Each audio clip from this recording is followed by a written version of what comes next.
Imagine, it's May 19th, 1980. You're looking for something new to watch, and as you walk by the local cinema, you see a movie poster that catches your eye. It's the silhouette of a person holding a bloody knife. Within the body of the person, you see 5 people huddled together, looking scared in the middle of the woods. The poster reads, "They were warned, they are doomed, and on Friday the 13th, nothing will save them." You decide to purchase a ticket for yourself without realizing that you're walking into a movie that would change the face of horror for years to come. As of 2023, the Friday the 13th franchise has grossed an estimated $909 million over 12 films and sits right behind Halloween as one of the biggest horror franchises ever. The movie started off as a little boy drowning at a local camp, but went on to find Jason in Manhattan, space, and hell. While interest for the franchise has waned, the original Friday the 13th is considered a horror movie classic. In today's episode, I'll be joined by Tim Smith as we discuss the impact of Friday the 13th in a film review. So grab a Kestrel Lager, hop on a random person's Jeep, and turn up the radio for today's episode, Friday the 13th, A Horror Legacy.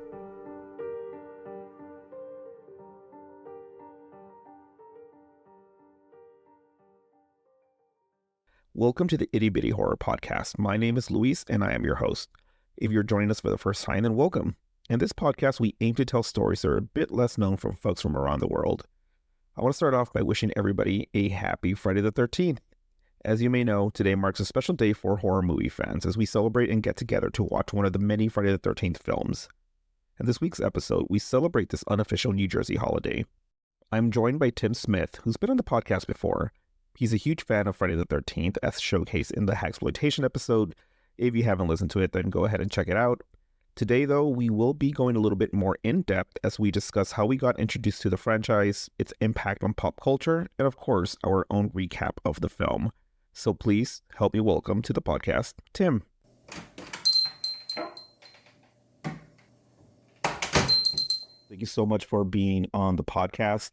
Especially since we are releasing this on Friday the 13th as well. Right, I know. Yeah. I was going to ask you, obviously, Friday the 13th is a big franchise film, but I'm curious, what is your history with Friday the 13th? Yeah, I would say my history with Friday the 13th is a lot like a lot of people, which is that I watched it around the age that you start to get really into scary movies, I feel like, which is your teenage years. Actually, it was probably a freshman in high school. I know you watched it way earlier than that. I know a lot of people probably did, but I guess I was pretty wholesome in that way.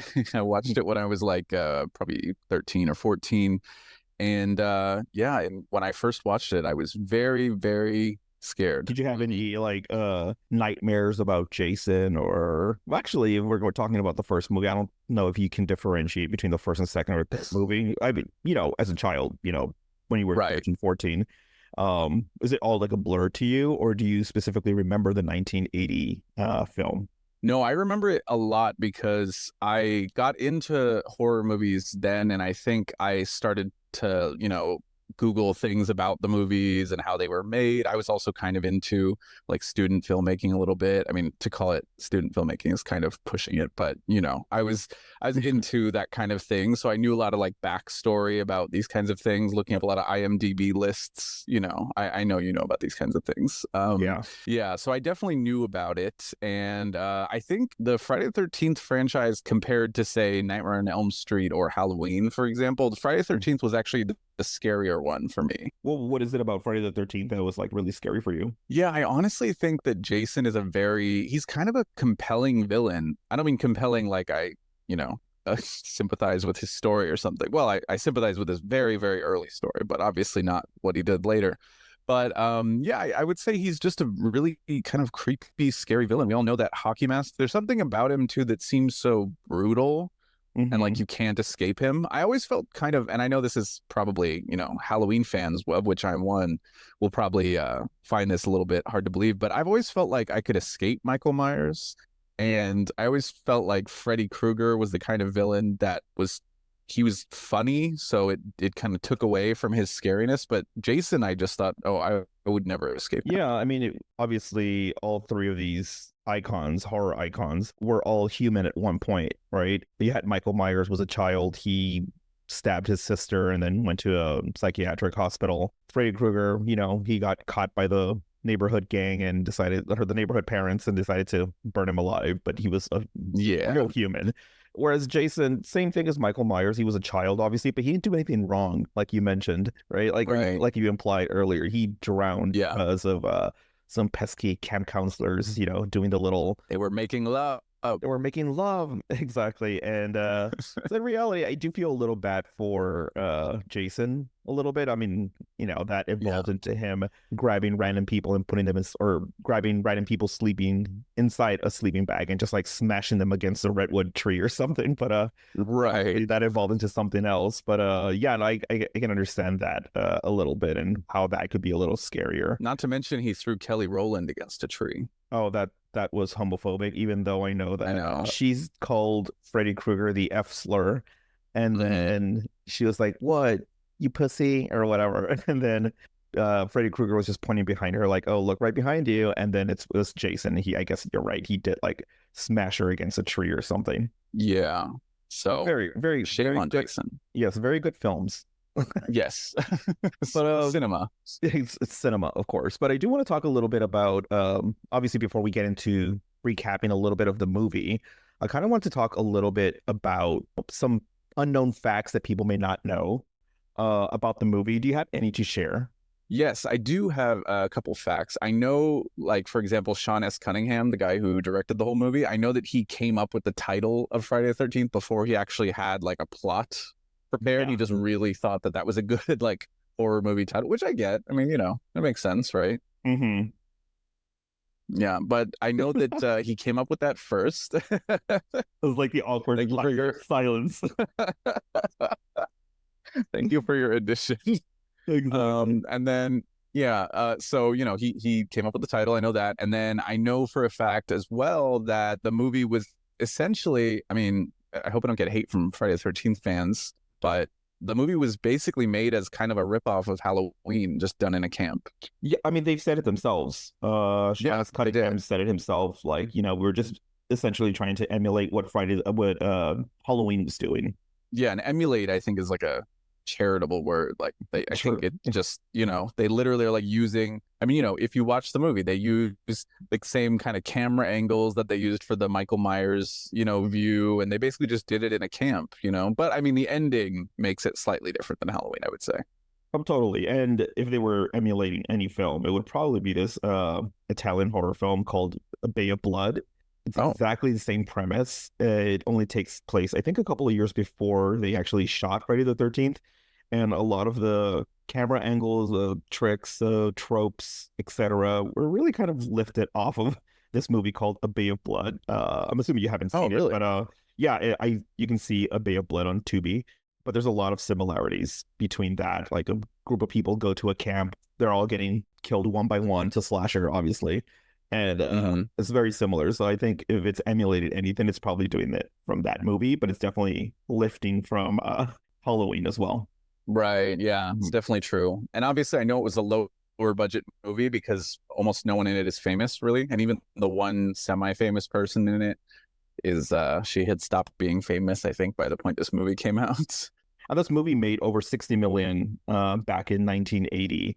Pretty massive, considering budget was like, what, $500,000 or something like that? Yeah, so I know the budget was definitely around, I think it was like $500K, and $60 million in 1980 money is like massive. I mean, that's like, blockbuster status back then. Yeah, I think I was looking in 2017, marked for inflation, that's like almost $190 million, which is still, it's very impressive. And of course, this franchise was so popular that it spawned 12 films, including a crossover with Nightmare on Elm Street, a movie that we just discussed earlier called Freddy vs. Jason. Pretty interesting stuff, and the way it went from a little boy drowning to him being in space. It's a very big jump. But yes, Jason X, iconic. I've had this dream where I'm in a thunderstorm and it's raining really hard. It sounds like pebbles when it hits the ground. I try to block out the sound with my hands, only it doesn't work. It just keeps getting louder and louder. And then the rain turns to blood. It's just a dream. Are you crazy? We ain't gonna stand for no weirdness out here. Hello?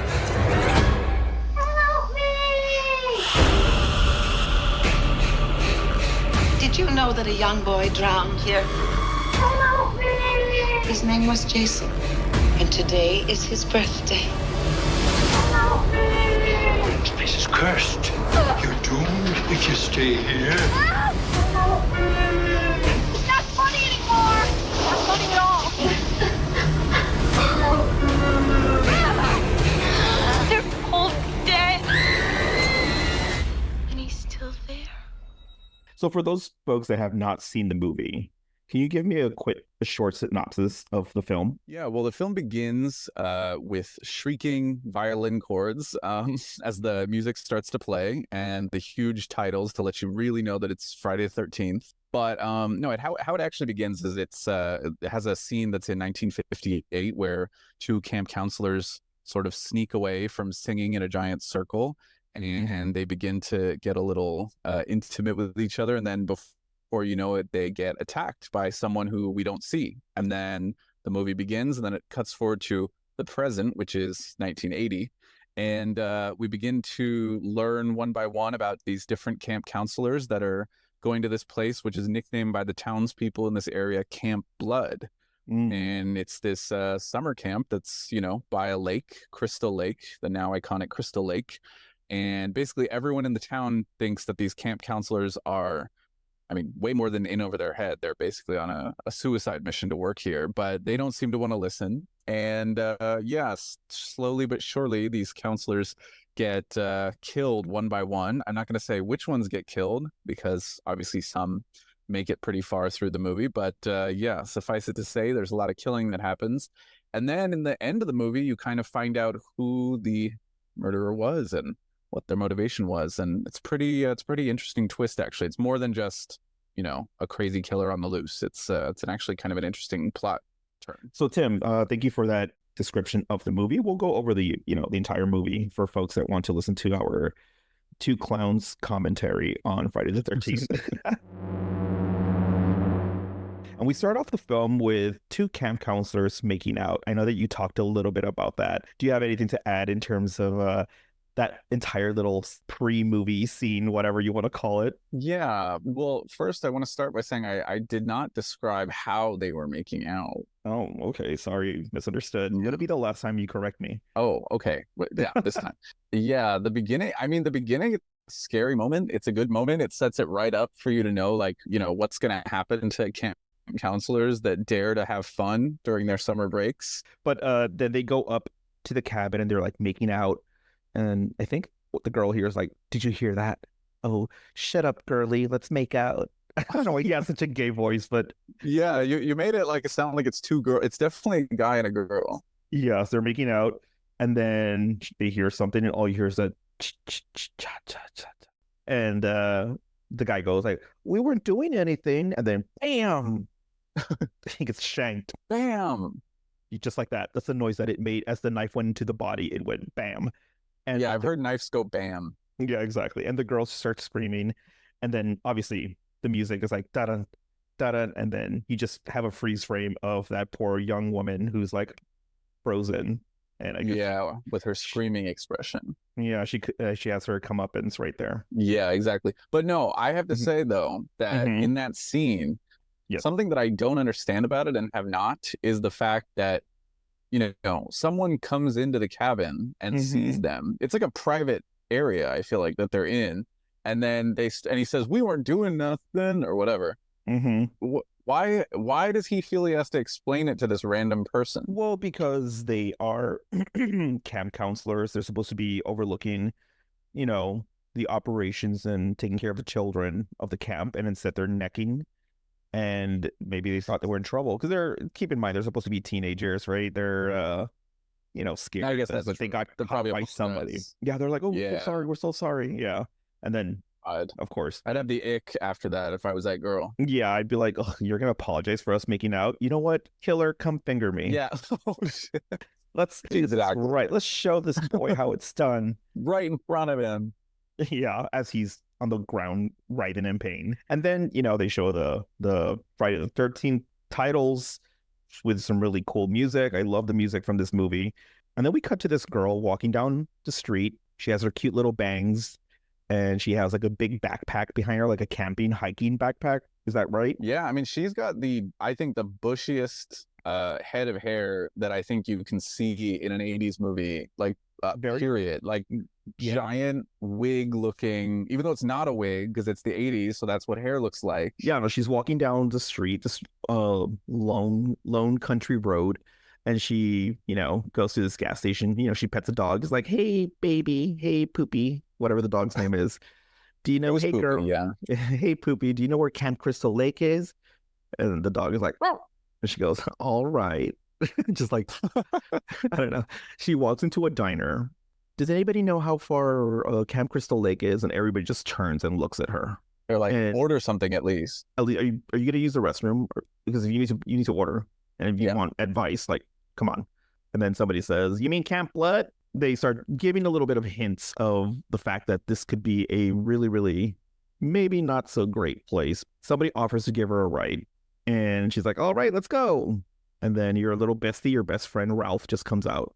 My best friend? Yeah, your bestie, the Harbinger, Ralph. Is Ralph my bestie? I don't remember making him my bestie. I've seen you two message each other on, Messenger. You go, you'll never come back again. Yeah, he's always telling me that. Oh, he says that to you too? Yeah, just all the time on Messenger.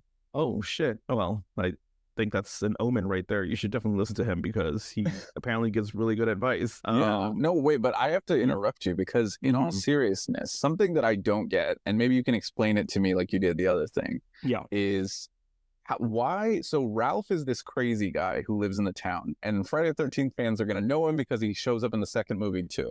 And he's this crazy like town loony who basically always tells everyone to stay away from Camp Blood because they has a death curse, right? Yeah, he does say that. Yeah. Yeah. But here's what I don't get. All the other townspeople in that diner also agree that this girl should not be going to Camp Blood, and they know about the murders that happen there. So why is Ralph even crazy? Well, probably because he's probably preaching about it when nobody's asking for it. They'll be like, hey, do you know where the nearest Walmart is? It's like, you'll never come back again. And they're like, oh, right. I don't know. But you're right. Too many deals. Too many low price deals. I don't know. You're right. You do have a point. Like if everybody agrees with everybody agrees with Ralph, like you're going there to Camp Blood, that place is cursed, yada yada yada. Like why is he the crazy one? Just because he insists that they shouldn't go and all the other townspeople agree, but they're just less bothered by it? Like I don't understand. Why is he crazy then? It's probably because he is, on a wobbly bike. And he is, I don't know, but they think that he's a little kooky. So they're like, oh, don't take it. You can't explain this. You don't even know. I'm right. You are right, because they're saying, oh, don't listen to him. He's the town crazy. But at the same time, they're like, he's actually right. It's like, wait, so is he crazy or, what makes him crazy? Yeah. We cut to Annie, a bigger guy. He's like, I'll give you a ride, Toots. He opens the door for her and she's about to go in. He grabs her by the ass and pushes her in, which I've always thought was a little weird. Yeah, that's not okay. Yeah, no, and she's like, thanks for the ride, Bob, or whatever. Yeah. I mean, it's just that, he only drives her so far, and so she needs a ride from someone else, and we just don't see the person in the car. Honestly, the 80s were such a wild time. You can just go hitchhiking and be like, yeah, that person stopped. I'm going to get in that car and not know. I also think it's funny because when the first guy drops her off right in front of a cemetery, she keeps on hiking, and then this other car just stops, like a Jeep. And then she's like, oh, thank God, let me get on the car now. Before she even closes the door, she's like halfway saying like, I'm going to Camp Crystal Lake. And before she even finishes the sentence or even closes the door, the car's already hit the gas and gone full speed. I was like, isn't that a red flag right there? Like, this person obviously does not care. The other person's probably thinking like, yeah, the hell you are. You're not going to Camp Crystal Lake. You're going somewhere else. Also, how did this girl expect to get to this job? She really thought that she could just count on hitchhiking? Apparently, yeah, because when she got to the diner, they told her it was like 20 miles away. You know how long 20 miles is just walking with a heavy backpack? I know. That's insane. That's hours. So, like, I understand why she wants to hitchhike, but at the same time, it's like, girl, Plan better. Yeah, plan better, honestly. And then she's in the car just talking the person's ear off, just saying like, I've never understood why they call kids, kids or whatever. To me, they sound like goats or whatever, blah, blah. And it's like, girl, you're probably boring the driver, but fine. And then you just see her they drive by like the entrance to Camp Crystal Lake, and then Annie goes like, "Hey, wasn't that the entrance to Camp Crystal Lake?" And then you just hear the music go dun dun. And I'm like, that little cut, I don't know what it is, but it's like Dun, dun. really, really fun. Yeah, they just the way they did that, and I'll include some audio here for people to hear. So I'm not making it out, making it up. I don't think like it's funny. She's just like, I think you better stop, and they hit the gas pedal even more. She goes, "Please." Pretty please. Like if she's gonna be like, "Oh, okay, sure, sorry." Oh, all right. Yeah. I went a little, my bad, sorry. But then Annie just jumps out. She's like, "Fuck this, I'm leaving." And she opens the car, just jumps out. Would you survive that? First of all, no. Oh, okay. Well, end of on to the next part. End of the anecdote. Exactly. No, seriously, like she's driving by at least like 50, 60 miles an hour, which may, still fast to jump out of a car. And she's going down this country road, so it's not like a freeway or something. So, and she No, yeah. Her head would just hit like a tree stump. If that were me, I would be like, if I'd be like, well, you know what? I'm escaping, and I open the car door and I just jump out, my whole body will be like exploding on the pavement. Yeah, I mean, it doesn't even make any sense that she could just leap out from that speed. And I'm assuming if you're trying to, harm her like that driver was trying to, then wouldn't you speed up to the point where it would be hard for her to jump? I don't know. Yeah, I mean, like if I jumped out, my entrails would be like all over the place, and all the corn that I ate the 2 days before would be there. So, Oh my God. so it'd be really, really bad. Our listeners are like, "Ooh, I really like their little asides." Yeah, I'm like eating corn on the cob. Luis, please stop. Yeah, can you stop that? We're all eating corn right now. So she jumps out. She survives miraculously. But she's limping in the woods. She's like, "Oh no, I gotta escape. I gotta run. And then she's just looking behind her, like trying to make sure that she's not being followed by this potential killer. Trips in front of the killer. The killer like made a beeline for the woods, like, "Oh, I know this area," and they just went around or something. And They just knew it really well. they just knew it really well. And then she's like, "Oh, please stop. No," and puts her up against a tree and just like slashes her throat. And that is the end of Annie. Oh, so sad. And she was going to be the final girl. No, I did. I think they really make you think that she's like the main character. They pull like kind of like the movie Psycho makes you think that the character at the beginning is the main character, and then you find out, oh no, she can't be. Spoiler alert. Yeah, but Annie is I know, and she's so sympathetic too. Don't you feel like she's like the sweetest person in the whole She has movie? like the sweetest face. She's really pretty. She's like a self-motivator type person, because she's like, you know what? I have to go to this Camp Crystal Lake. I'm going to go hike for 20, 30 miles to get there because I really want to do this job.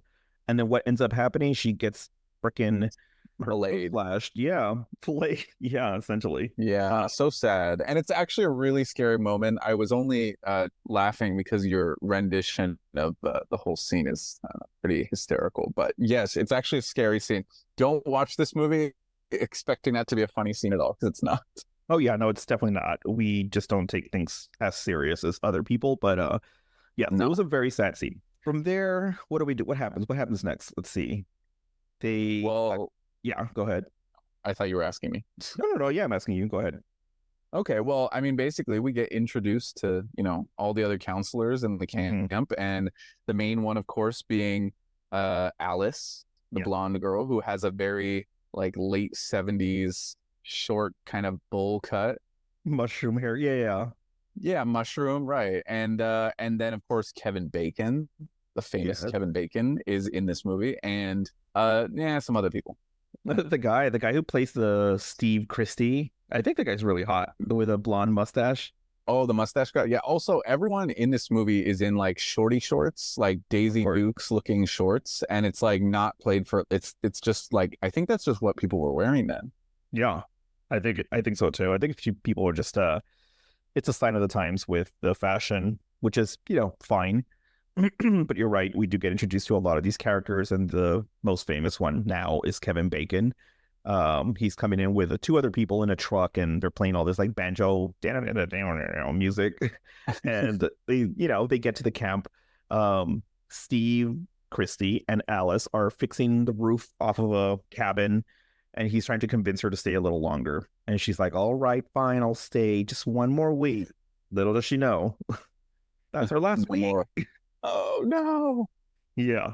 Then we cut to Yeah, it is her. yeah, I mean that is what happened, isn't it? It is. It's just funny that I said, "Oh no," when you went, "Yeah." Yeah, again. But what happens next? Okay, so they are at the camp setting up everything because they're waiting for the kids to come. Steve Christie is like, "Hey, make sure that when Annie comes, that she goes straight to the kitchen to prepare, all the 50 different plates of noodles with shrimp or whatever that she's making. I don't know. Bunch of noodles and shrimp. At a cabin in the 70s in New Jersey. Yeah, I'm sure it was noodles and shrimp. Yeah, it was something. It cuts to obviously them setting up, little shenanigans. One of the guys doing something really racist. He has like a like a Native American headdress kind of thing with feathers. yeah, and he's acting like an idiot. And there's a cop that comes and he's like, "We ain't gonna stand for no weirdness here." And he's basically saying like, "Are y'all high? Are y'all doing grass or ganja?" And they probably were, right? Didn't They probably were. Let's hear. They are, right? Yeah, I think so. I think they are. Yeah, and they're like, "No, no. Well, I just came here to tell you that I'm looking for this crazy kook named Ralph." And they're like, "No, we don't know who he is." And the cop decides, he's like, "Okay, well, I'm leaving then," and just hops back on his little motorcycle, just a little Yui, and just zips out of there. Yeah. What else? So as they're like, okay, well, the cop was just here, fuck him. They decide to go back into the cabin. They have a little scene with a snake. They actually killed a real snake in that scene, which is a little Oh, I didn't know that. problematic. Yeah. Oh, that's sad. Do you remember that scene where they're like, "Oh, there's a snake here," or whatever, and somebody just like machetes the snake in half? Apparently that was gross. Like they killed a real snake for that scene. Which is awful. Alice is in the kitchen. She's doing something, and then she hears a little bit of a noise. So she goes to like the food cupboard area, and out pops your bestie, Ralph. Do you remember? Yes, I do remember my bestie Ralph, but I have to tell you that actually, if I had to choose a bestie among this whole group of counselors, it would actually be Marcy. Marcy. Yeah, I liked her. Especially, and we'll talk about it a little later, especially her little accents that she does, or she was imitating a Hollywood actress, and I was like, that sounds like something you and I would do. So she would probably fit in, like, if we hung out with her. Also, she has the most hideous hair, I think, of anyone in this entire movie, or more than Alice. Yes, I think Alice's hair is a little bit of a mess. Well, you skipped the most important scene, in my opinion, which is Ralph popping out of the cupboards to tell Marcy and Alice and all these people's like, "I'm a messenger of God. You're doomed if you stay here." Okay, that's really good. Oh, thank you. Yeah, no, it's true. Ralph pops out of their pantry like a freak. What do you think he was doing right before, like the whole time that he was waiting? What was he doing in there? Was he like eating like vanilla wafers? Yeah, like fake waiting Newtons. for some fake Newtons, and he was just like, "Oh, are they in the kitchen already? No, not yet. Got it. Damn it." And he's just like chilling there. Gotta warn them. I can't be here and they can't either. Exactly. And then I guess he looked through a little crack of the door and saw Alice walking by. He's like, "Oh, this is my scene, but I have to wait for her to come to me, because if not, God will punish me, apparently." Right. So, and she can't be across the room from him. He's got to wait till she's right outside the pantry. Exactly. So she opens the door and out he pops, and he says that famous line.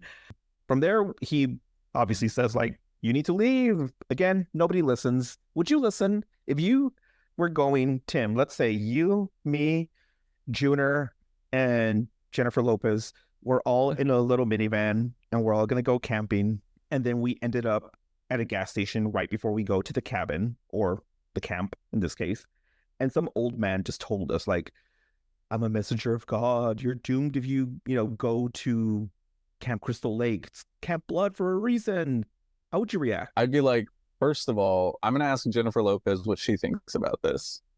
Oh, she's gonna be like, "Just Jenny from the block." Like she has headphones on, listen to her music. And I'd be like, her own music, yeah. Yeah, I'd be like, "Girl, pass the chord I want to listen to." Were you gonna say pass the mic? I was gonna say pass the mic, but that doesn't make any sense. But yeah, Gonna duet with her right in front of Ralph. yeah. So you would ignore Ralph. So basically, you would end up dead, because you'd be like, "Okay, first of all, let me talk to J-Lo," and then you just be like, "Okay, Ralph, just whatever." No, I You would end up not you would putting end up in a words ditch. in my mouth. You would end up in a ditch. No, I know you do want that, but that's not what would happen because I would immediately, first of all, before even meeting Ralph, if I met the people in that diner who Yes. literally, I mean, imagine for a second you walk into a diner and as soon as you say which camp you're going to visit, they all flip their heads in unison towards you. What's And different all- because if I'm going into a diner with a majority white population, it's probably because I'm Mexican. Okay, well, maybe bad example, but you know what I mean. Yeah. Maybe back in the Something 70s. scary. Yeah, if something's, you know, you say I'm going to this place, they all turn, and it's not because they realize you're Mexican. It's because they look at you and they think, "What? You're going to that camp?" Immediately, I'm walking out of there. I'm saying, "Oh, I quit this job. This, by the way, it's a summer job. Like, it's not necessary." But you just hiked maybe 10, 15 miles to get to this little town. You're going to say Yeah. that you're going to walk all the way back home. No, Well, I want to go to the camp and figure out, like, hey, what's the big idea here? No, Tell me not. because, well, first of all, I would not be like Annie. I would not be doing that much hiking. I would plan for it. I would say I need, you know, an adult that I know to drive me there. I would work it all out. Yeah, she's just living life on the edge, Annie. True. Yeah, you're right. You're right. That would be different. Okay. Hopping in the Sorry. cars. So let's get back to it because I feel bad. That I've sidetracked you a little bit. Ralph flies off in his bike. You just see Jack and Marcy are, chit-chatting about thunderstorms and like, I've always loved the rain, but I hate thunderstorms and I've had dreams and blah, blah, blah, blah. But then you see Ned walking by. That's the little racist man. And he sees somebody walk into the cabin. And he's like, hey, who's out there? Again, you would never catch me saying that. I will mind my own business. You will never catch me walking. Is like seeing somebody suspicious that is not part of my friend group walk into a cabin. Hell no. No. I would no run way. back to the group and be like, guys, I think there's somebody here. And then we all just get our Yeah. frying pans and hiking sticks ready to take on whoever Yep. that person is. Cast iron. Something, exactly. He sees somebody, and of course they don't show it there, but apparently, he is killed. And the only reason we know he's killed is because in the next scene you see Jack and Marcy and they're having sex on a bunk bed, right? It's a bunk bed. Yes. It's the lower bunk. They're in the lower bunk having sex this whole time, and they just finished having sex. And then the girl goes like, oh, I'm going to go freshen up. And he goes, all right. And then he like whips out a cigarette. Or, I don't know. He's doing something. But while this is happening at the top of the bunk bed, the top bunk, that's where Ned is. That's how we know he's dead because his neck is like slashed. How can they not smell a dead corpse? I do not know. Well, by the way, forget smell, although that's a good point.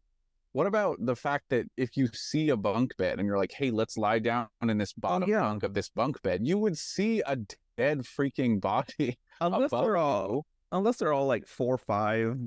Yeah, like give me a break. They're like And, little people. He's not like hidden at the top. He's like hanging with his head over the side. Yeah, how can you not see that? You're right, actually. I didn't even think of that, but it's like, oh, let's have sex. It's like, okay, babe, and let's go into this cabin. Oh, there's a bunk bed right there. And they're both like, average height. You're right. You would see a dead body on the top, but they didn't apparently because maybe they were making out as they were walking towards the bed. I don't know. I guess. Yes, and then you just hear like a Kevin Bacon is like looking at a magazine or smoking or I forget what he's doing, but droplets of blood fall on him. He's like, "What the hell is this?" And then you just hear the music, da da da, and he just holds, Dun, dun dun, grabs Kevin Bacon's forehead, and then boom, the knife goes right through his neck. It's a spear. A spear. arrow. Sorry. Oh, sorry. But we have to be Sorry. accurate. You're right. But I did read that apparently when they were shooting the scene, as they were sticking the spear under, through his neck, they had a tube of blood that would go out, and a lot of it went into Kevin Bacon's mouth for real. Oh, And that's he's so, like- that's so gross. And he said that I don't know if he was choking or something, but it was just more of like I had to keep the scene going because it was like a one and done type of scene. Like you couldn't really reshoot it so many times. It's a practical thing. It's not CGI. So that's Dedicated. very dedicated. Yeah, exactly. But they're I mean, you have to Mhm. remember too, these are all, it's a horror movie, so they're casting actors who are like fresh out of acting school or just random people they found in the valley in LA. So these yeah. are all people that are just like, oh, I need my, my $500 check or whatever. Yeah, apparently a lot of these were, working actors, but there were some that were just like straight off the like, hey, yeah, I'll do this for cheap or whatever. Yeah.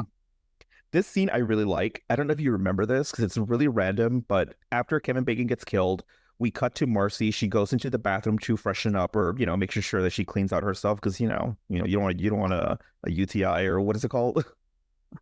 STI. I just, yeah. Well, either one, I don't know. It's 1980, so, I'm using the wrong words. I'm sorry, but you just see Marcy looking at herself in the mirror. She's figured out the water situation, and then she goes, "I say, Lizzie, you'll always be plain." Do you remember that she does like some accent, like a Hollywood actress of yesteryear?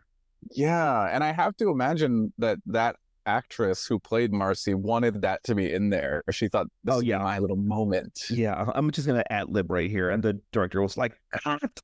Who said you could do this?" It's like, "Oh come on, Who said you could do that? Oh, come on, just leave it in. Sean, just leave it in." He's like, "Fine, do it again and do it well." So she's like, "I say, Lizzie, you'll always be plain." And she starts like laughing and giggling to herself. This is why she would be good friends with us because I feel like she would like she would fit in with us, with you and me. Yeah, she's chaotic like us. She's got some crazy hair. And then she hears some noise. She starts to walk, thinking that it's Kevin Bacon's character. She walks towards like the closet-ish area or something. And it's I really love the way the camera is, slowly like walking towards her and the way it's shot. There's something very like gives you a lot of like anxiety and you're like a little tense. You're like, oh my God, like just turn around, girl, turn around. But there's nothing there. And then she just like opens the curtain and there's nobody there, of course. And she goes, "Oh, well, there's nobody here. Lost again." And then you just see the silhouette of an axe or the shadow of an axe right behind her. And you're like, "Oh, girl, you're done for." Yep. And then the unintentionally funny moment happens. And again, a reason that I love Marcy and I wish she could be in more of these movies is that when the axe comes up, she flips around and she clearly has a split second where she sees the axe. Yeah. And knows what's about to happen and cries out and makes this face. If you watch this movie and pause this moment, because she makes this face, it just looks like she's a little bit sad. Like, oh, like No. it doesn't look like you'd, yeah, exactly. Like it doesn't look like you'd look if an axe was in front of you. You would be like so much more freaked out. She just looks like, oh no. Yeah, it's funny because it's like if I were Marcy in that situation, and then I see somebody hurling an axe towards me, I'd be like, "Oh shit, fuck!" or something. Yeah, you'd be like, oh, and your Put eyes would be wide and you'd be freaked. I try to put my arms right in front of me to block the axe or something. I don't know. Right. Or But she just move. She just like gave up. She just turns and she goes, and then the axe goes, it hits the lamp, the ceiling lamp or whatever, and it's like shaking, and then it cuts to her, and the axe has like buried right in her forehead. That's a really good shot. Yeah, it's gross, but it's a good shot. And it's, again, Tom Savini, the effects, it's really good. Shout out, Tom. Yes, I agree. So from there, we let's see. We cut to the other three people in the cabin. I don't remember the other guy's name. Bill, Alice, and Brenda, and they're all playing Strip Monopoly. Which, how do you even set the rules for that? But whatever. First, I'd have to learn how to play Monopoly. Yes, you're right. You're right. We just cut to them, and they're like, I guess maybe getting high, drunk. I don't know, but they're like playing Monopoly, Strip Monopoly, and then Brenda goes like, "Oh well, I think I left my window open in my cabin because it's raining outside, so she wants to go check it out." I just feel like, you know what? I'm already having fun. If everything's wet, fuck it.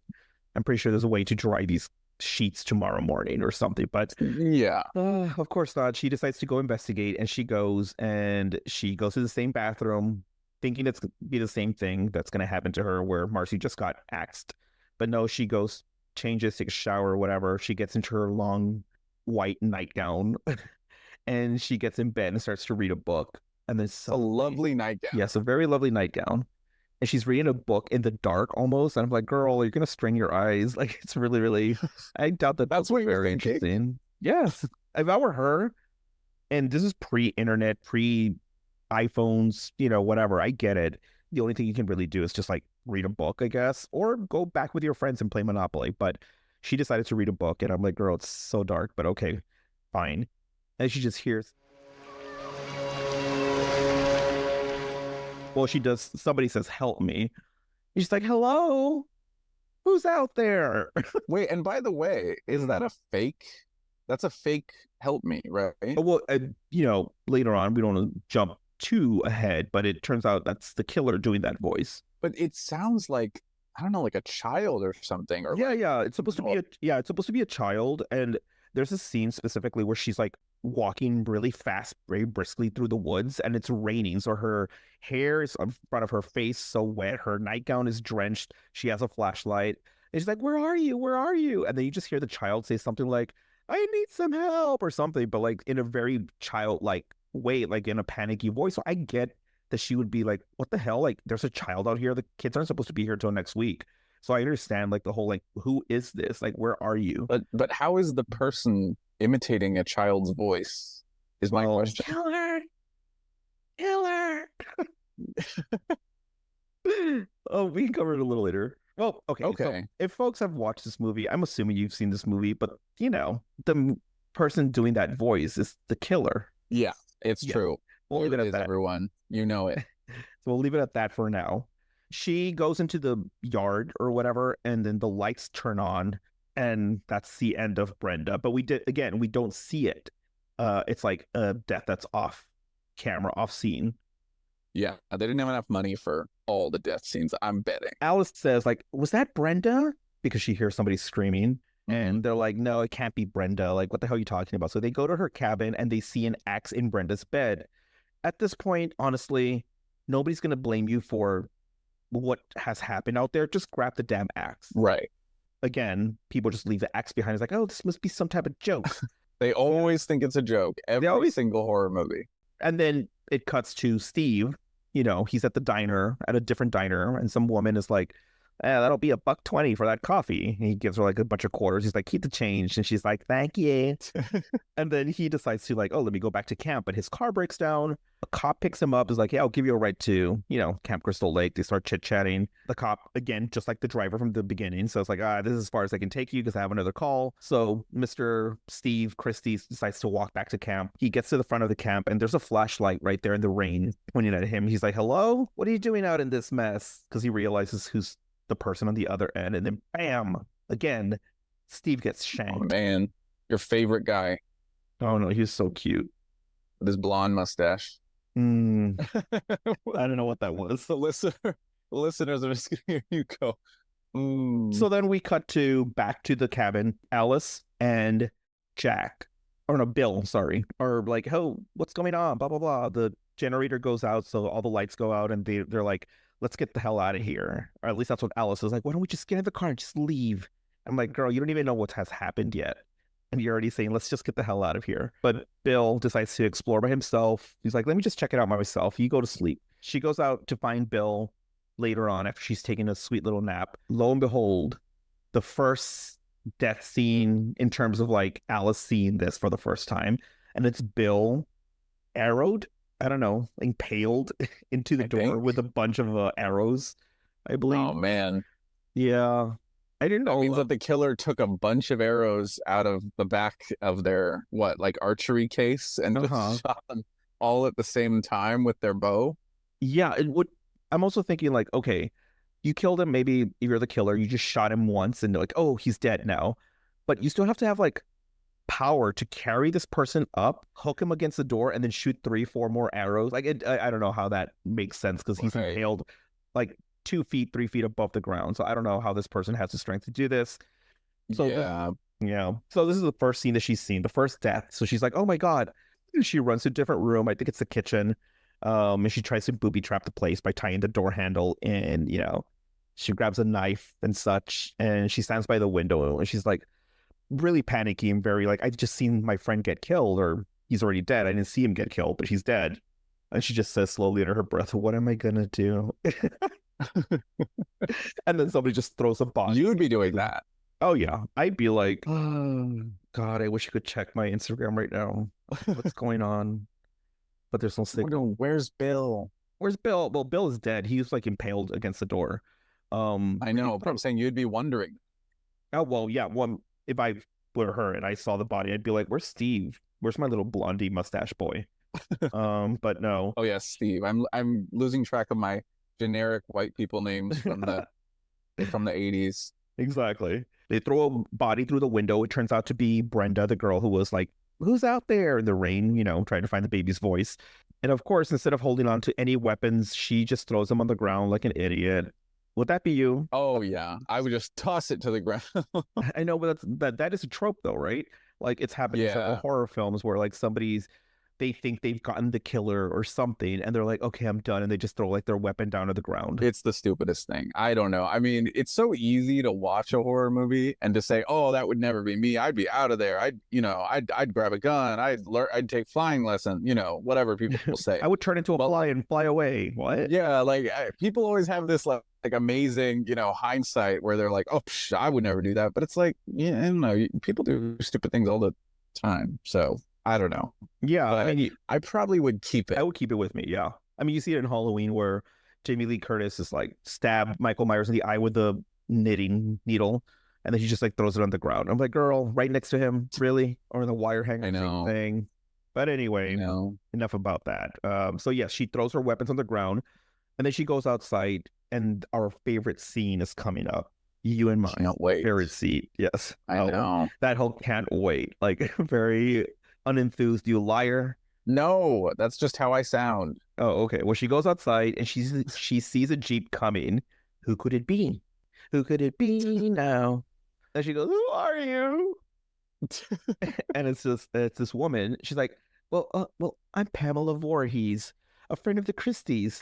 What I don't understand is like somebody just threw a body through the window. Somebody threw the body. Well, okay, she's a killer. So she knows, yeah. I mean, so she knows someone is right outside throwing bodies. By the way, that's, it's one thing if she sees someone dead, but if people are throwing bodies into the window after her, that shows that it's like a psycho is out there.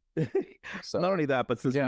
we know you and I know she's a killer, how did she throw a body and then she's like, okay, now let me get in my car and pretend like I'm coming back into the camp? You know what I mean? I know it's a lot of foresight, and I'm also over like rich. She's like at least a good, 50, 60 years old in that movie.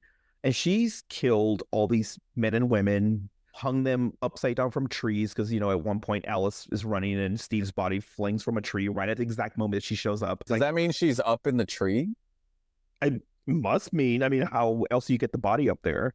Then you see Bill like stapled to the door. Like, how does that even happen? How does she do that? She goes like, I'm a friend of the Christies. Is like, we have to leave. And she's like, no, we're not. No. And then she goes like, no, don't go in there. He's going to kill you. She goes, I'm not afraid. And she just turns her face and walks away. At that point, honestly, the saying like, oh, just do it. Ask for forgiveness later. Like, I would have just stolen the car. I would have been like, you know what, girl? I know what's happening. Fuck you. I'm getting in the Jeep and taking off. But maybe she had the keys. I don't know. But the car was on the whole time. What I thought was funny is there's, when she's running, I guess, no, she goes back inside, actually, into the cabin. And she goes, oh, my Lord, so young, so pretty. What monster could have done this? About, the dead bodies. And then, of course, she goes into that little speech that we talked about in the Hexploitation episode. Your favorite. Yep. I know it well. Well, say it now. The whole thing. I mean, everyone who knows this movie knows that Pamela Voorhees has this little monologue that she says where she describes what happened in 1958, where she talks about how there was a boy who drowned in the lake while the camp counselors were making love. Jason should have been watched, And today is his birthday. And, she goes into her little speech about like he drowned, everything. And then she goes, Jason should have been watched every minute. And then she caresses her hair. She's like, he wasn't a very good swimmer. And then this is what I'm talking about earlier, where she like has a hallucination and she goes, help, mommy, help. And she goes, I am Jason. And she says, you've never paid any attention. And it's like, that's when she realizes like, oh, bitch, this woman is a killer. Yeah, and by the way, she's Hmm. blaming the wrong person because Alice is like a nice one. She would never do that. Not only that, but she's also like 22 years too late. I have to say too, Mm. my favorite thing about this scene is the fact that the actress who played Pamela Voorhees, and anyone who Mhm. heard our high exploitation episode knows this, she was played by Betsy Palmer, who was a famous actress in like the old school days of Hollywood, like the 50s, 40s, that kind of era. And clearly she thought this was like her moment to shine. And I actually read online that she said she did the Stanislavski method of acting. Which is what? Well, it's just, it's like one of those acting things where, the people that take themselves really seriously and they do method acting and they, get in the head of the character. But it's funny because I'm sure the director, John S. Cunningham, was thinking, just say the lines. Just say the line. Just say them. I know. I saw this documentary once where they were talking about Friday the 13th and they were interviewing her. And I think I mentioned this to you before, but they showed her pictures of what Jason would look like. And they showed her a couple of disfigured little boys, like the prosthetics and whatnot. And she's looking through the book and she's like, and who's this? It's like, oh, that's your son, Jason. It's like, I didn't sign up for this. Wait, what? She Yeah. said that? Yeah, apparently when the makeup artists or whatever were showing her like a notebook of the different, I guess the setup of the scene or whatever. And as she was going through, she saw a picture of Jason's disfigured face from, when he was a child. And she goes, and who is this? Like pointing to the picture with a dainty demure finger. And they're like, oh, that's Jason. That's your son. And she's like, that wasn't in the script. Tommy Savini showed me this Polaroid, and I didn't have my glasses on at that night. And I said, now who is this? He said, oh, that's your son, Jason. I said, why does he look so strange? He said, oh, he's a mongoloid. I said, what? I said, that wasn't in the script. He said, no, but they thought he didn't look weird enough, so we were making him up. I just think that's funny. She was a serious actress, and she's like doing these roles because she's like wants to get a Studebaker and a bag of flaming hot Cheetos, of course. No, we joke about that, but for listeners who are actually wondering about this, apparently Betsy Palmer really needed a new car at the time that this movie was being made. And because she's like this old school kind of like highbrow actress, she probably didn't want to be in it, but she figured she had no choice because she was of a certain age. Mhm. So she ended up deciding to make the movie because they were going to pay her exactly enough money to buy a Volkswagen Rabbit. In my mind, it was a Studebaker, but okay. I know. I like, But the it's idea true. that it was It's a true stupid. story. It's a true story. Yeah, you're right. Yeah. Also, okay, so like she starts like, I'm the killer, is basically what she's implying. So Alice runs out and she's like, oh, okay, let me get the fuck out of here. And she runs to the Jeep, and in that Jeep is Annie, the girl from the beginning of the movie. And she's dead the whole time. Was Pamela Voorhees driving around with this body this entire time? I mean, the fact that she's climbing into trees just to drop a guy hanging from it, and then she's stapling a guy to a door.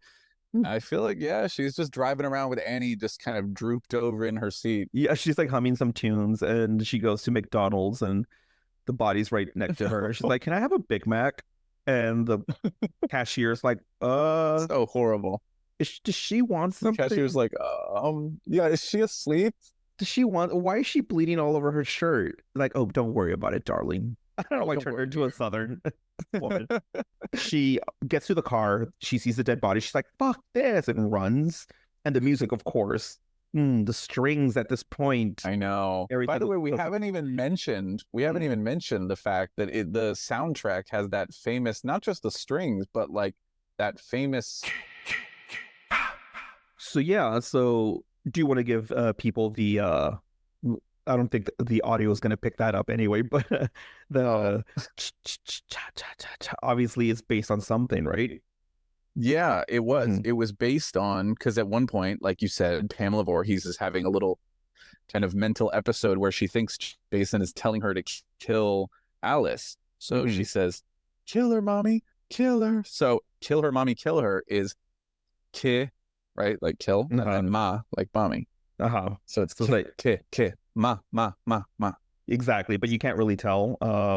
I mean, when you're listening to it, you're just hearing this weird like but you're right, it's ma ma ma ma or whatever. And it's really really cool because that's like a very very creepy thing, and now they use it to this day in the latest movie. They still use that little sound because it's a very creepy little part. But she's running, chasing her, and she just again has a hallucination where she goes, "Kill her, mommy, kill her, don't let her live." And then she talks to herself and she's like, "I won't, Jason. I won't." But the point I'm trying to make here is that she's doing the kid's voice, which is harks back to where she was like hearing somebody say, "Help me."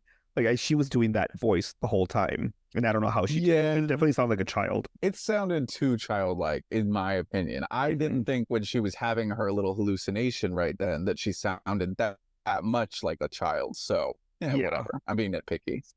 I think we both are for an 80s slasher movie that was shot with a very low budget. Yeah, maybe just a little we are. Maybe a little bit. So Alice goes into a shed. She runs away from Pamela Voorhees, obviously. She finds a gun, but she doesn't know how to she can't find the bullets, of course. She eventually finds it, but she doesn't know how to load the gun, whatever. And Pamela just goes like, "Oh, it'll be easier for you than it was for Jason." And as she's approaching Alice just starts throwing things at her. But I think it's funny because like when she's throwing things at Pamela just like keeps blocking it with her forearm. She's like, and then she does her little head tilt like a boxer. She's like, "Come on, bitch, show me what you got," type of thing. You're right. It's kind of funny because she just throws things at her and she's like, blocking, block. But then that all you got? That's all you got, bitch. Oh, she didn't say that. But then she pushes her against the wall and she starts bitch slapping Alice. This is pretty, honestly, she's like a 60-year-old woman, maybe 65.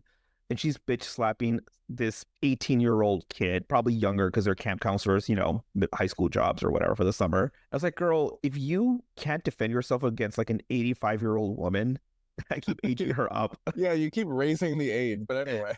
Yeah, if you can't defend yourself against her, like maybe you deserve to die. Oh, facts. Yeah. Sorry, Alice. You gotta be able to push away a 95-year-old woman. Yeah, she is 326 years old. Like, ma'am, please.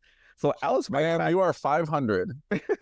She's basically older than the planet. But yeah, Alice fights back for a little bit, and she kicks her in the groin, and you just hear go, "Ah!" And then she falls.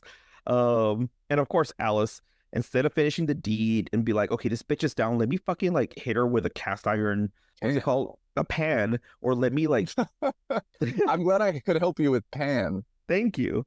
Or getting like a spear, something. Girl, finish the damn job. No, she fucking drops her weapons and runs out into the dark woods. Like, what the hell is wrong with you? I know, so dumb. Again, maybe deserves her fate if she's this dumb.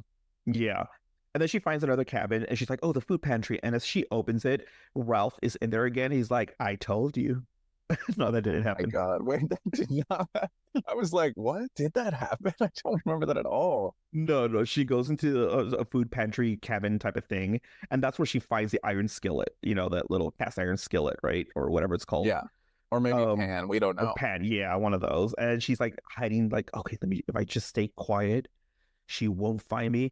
And this bitch will leave me alone." Then you just hear, "Brenda." And she goes, "Oh, die, bitch, die." That's a scary movie. I just bled into a different movie. Sorry, guys. Pamela Voorhees. That's a good scene from Scary Movie, though. The best one, honestly. Pamela Voorhees starts to like open the door, like, rattling the doorknob or whatever. She's like, "Let me in, bitch, let me in." Surprisingly, Alice finally lands a good one and hits her over the head to Pamela Voorhees with that pan, that skillet, that microwave, whatever, that wok, and she falls and there's like a little puddle of blood next to her. She's like, "Oh, the job is done. I'm good." She doesn't say the job is done. No, that's what she's implying. So right. She decides to like that. She's thinking that, exactly. So she's like, "I'm done now. Let me just leave." And of course, it's not. You can't kill her that easily. So we cut to a scene of what's her face, Alice out by the lake, finally relaxing, looking at the water. And I'm just thinking to myself, girl, you're an idiot. You had it coming. You had it coming all along. And so she sees the shadow of Pam Voorhees. So I was like, "Okay, girl, like do something." And then she turns around with an oar. And you think like, oh, she was planning. Is that what it's called, right? An oar? It is. It's just I don't know, when you describe the various implements that she's using to try and hit Pamela Voorhees. And she still can't get the damn job done. But I know. it's funny because she has this aura with her, and as soon as Pamela Voorhees shows up, she sees her shadow. She immediately turns around, and you're thinking like, "Oh, girl, okay, you're gonna defend yourself for the whole time." And Pamela just like breaks the aura in half and just starts beating the shit out of Alice. Still, so I'm like, Oh, no. "Girl, really?" Like you can't do anything. And it's Nothing. funny because she gets her face planted in the sand, like Pamela Voorhees just grabs her head and just like bam, bam, bam on the sand. And it turns out in reality, like I think I mentioned this to you before, the girl who played Alice was like, cut, like she's really hitting me. Like, what the hell? And Pamela Voorhees is like, oh, grow up or whatever. Did she really say grow up? Well, not that, but it was kind of implied. I guess she was just like, I just did my job, basically. And this actress is like, yes, bitch, but you're like really smashing my face into the sand. It was probably in the barn when we were rehearsing. She literally threw me across the barn in rehearsal, and whacked me in rehearsal. And I get it. I get it. That's the way she was trained, But I literally went, Sean. And she goes, don't call for Sean. He's not going to help you. I'm telling you, Betsy Palmer was doing the Stanislavski method, which I don't know what that is, but I think it's like, taking it real seriously. Yes, she totally is. Like 100%. You're right. And then finally, I guess they separate for a little bit and Pamela Voorhees is getting up, but in slow motion, you just see Alice grab the machete, just lops her head off. In one swoop, like she's a samurai. Yeah, it was one swoop. What did you think of that little scene? It's all right. Number one, you do feel relieved because at the end of that scene, you're ready for Mrs. Voorhees to get what's coming to her. But the Alice, oh my God, the strength to be able to chop a million-year-old woman's head off like that. Yeah, I mean, with one swoop. Yeah, and it's like a tiny machete, and she's just like wham. Yeah, and then again, some little behind the scenes info. I think it was Tom Savini or somebody. They told her like, "Hey, we just finished your like decapitation scene. Do you want to see how it turns out?" And she was like, "I could not care less." Betsy Gilmer said that? Yeah, she was like, "I really don't care." And I just thought it was He's hilarious. Like, give me my VW Rabbit. Give it to me now. And another fun fact is that they got, I think, one of the male backstage hands, or maybe it was Tom Savini himself, I'm not sure. They basically were the hands for Pamela Voorhees when they chopped her head off. And if you like pause it, you can see hair on the on the hands. Yeah, so it's like, oh, that's a man's, man. They couldn't even find a single guy who didn't have hairy hands to just do it. Exactly, and they just like done. So that's almost it. You just cut to the ending where it's like Alice finally gets on her little boat, her little rowboat. I don't know. She broke her oars. So I don't know how she got to the middle of the lake, but it cuts to the morning and it's Alice is just there in the middle of the lake in her little rowboat, which by the way, looks like your backyard. Honestly, I think I mentioned this to you before, but you're right. Yeah. I know what you mean. Yeah. And the leaves and everything. Yeah. The river that you have right behind your house looks really, really nice. I can't even imagine the way it looks like in the fall, but when I see that, I was like, oh, that kind of looks like Tim's backyard almost. Yeah, you just see her there and she wakes up slowly and you just see the cops standing by the, the little shoreline. And he's like, has his hand on his hip and he's like shaking his head. It's like, girl, you did it. You survived. You made it, girl. You made it through all of it. You made it through all of this. Obviously, he's not doing that. He's just like, hey, you woman, wake up. And it's a very peaceful little moment. It's like nice music. You're like, finally, at long last, she's finally safe. Yes. And you just hear the strings, like the nice music, and like it's almost like you even hear the drums like dun dun dun, like it's like a yes, I've achieved this. And then boom, little Jason Voorhees jumps out of the lake, wraps his arm right behind her neck as she's screaming and pulls her down into the lake to be his wife forever. Wow. And that, my friend, or so you think, that's how the movie ends. And it cuts to Alice waking up in the hospital. And she's like, is that a dream? Was this real? And they're like, no, bitch. All the people are dead. Do your Alice impression there. Go ahead. Okay, wait. Set me up, though. Okay, I'll be the cop. Mm-hmm. Are they all dead? Wait, no, I actually don't know what the cop says. I don't know why I volunteered for this. Just like, yeah, they're all dead. Yes, ma'am. They're all dead. What about the boy? Ma'am, we didn't find any boy. The boy, Jason. He grabbed my. I'm not gonna say that. He grabbed me by the neck and put me down. She doesn't speak like that at all. I don't know why you're doing that imitation. A Southern Belle from like Streetcar Named Desire or something. Yeah, we didn't find no boy. What about the boy? Anyway, and that is how the movie ends. Tim, what did you think? On a scale of 1 to 10, how would you rank or how would you rate this movie, actually? I'm gonna rate it among horror movies. I feel like that's kind of what you're okay, asking. among all Friday the 13th movies, not all horror movies, because, that's not fair. Oh, okay. Well, if we're talking among, I mean, I would still rate it pretty high among all horror movies, to be honest, because I like a classic horror movie. But if we're just talking among Friday the 13th movies, I gotta say I think it's the best one, honestly. Or, I mean, I love number 2 as well. So I'm gonna say that both of those are kind of neck and neck. Yeah, but I'm gonna say it's the best one. What about you? Wrong. Just kidding. It is. Oh, It is the best. No, it's funny because it doesn't involve Jason at all until the very end, but I think it is a no, yeah. almost perfect film in my mind. If somebody were to ask me like, hey, can you recommend a horror movie? Like, I am about to watch horror for the first time. I've never seen a horror movie. I selfishly would want to take them back to the 80s, and the first film that I would want to show them would be Friday the 13th. There's way better films out there from that decade, and in general, I get that. But for me, it's very, maybe that's too selfish of me, because if it's just because it's nostalgic for me doesn't mean it's good. Yeah, no, the nostalgia is a factor, but honestly, it's really good. I think it's worth a watch, and I honestly think even the cheesy parts don't take away from a lot of the scariness. Like, it's actually scary. That moment at the end when Jason drags her under, like, I dare anyone to watch that movie not knowing what's about to happen, and I dare them to like not be scared by that. Yeah, 'Cause like it- not honestly, blink or anything, just be like, oh, that's it. Like, no. no. It's now because we've seen so many horror movies that we're expecting something to happen at the end. But back then, I'm assuming like somebody saw this, they're like, no, that's it. Like, oh, okay, like the way Halloween ends, there's no like, oh, she's at peace and then something happens. No. I mean, it does No. happen, but it's like not at the end. But yeah, I agree. I think it's a very good film.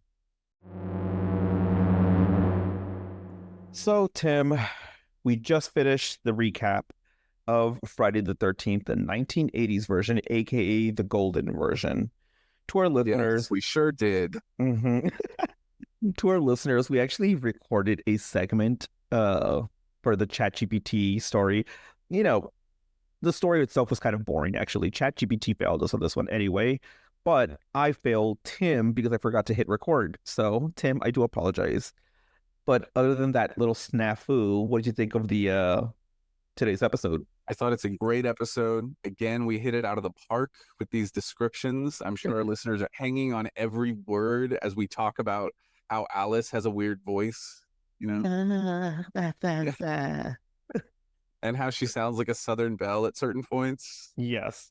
Okay, before we leave, can you tell me what is your top moment from the movie? Just one moment. You have to pick one moment. It has to be the moment when Mrs. Voorhees puts her fist on the tree and said, they should have never opened this place. There's been too much trouble here. Because that is her like Oscar moment that she really thought was going to get her some award in this movie. Maybe a Saturn award. Yeah, A Saturn Golden award. Globe. Maybe a Golden Globe. She kind of. I think my favorite moment was the scene where Marcy's in the bathroom. She's like, "Oh, I guess nobody's here." And she just slowly turns and she goes, and then like the axe goes straight through her skull. That is Horrible, but yes. that is my favorite scene, I think. So much to watch about Friday the 13th. There's fan-made films.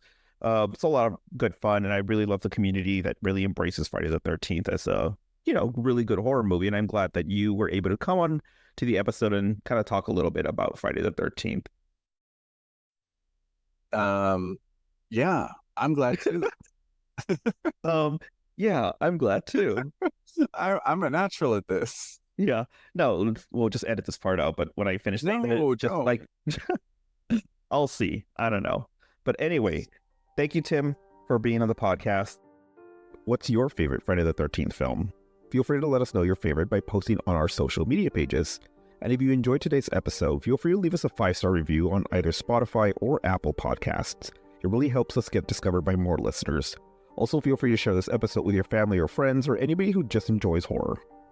As for next week's episode, we'll be discussing the world's biggest conspiracy theories. So you can look forward to that. And of course, if you have any questions or ideas for an episode, feel free to email us at ittybittyhorror@gmail.com or by messaging us on Instagram at ittybittyhorror. Thanks once again, and remember, even the smallest chills can linger long after the story's end.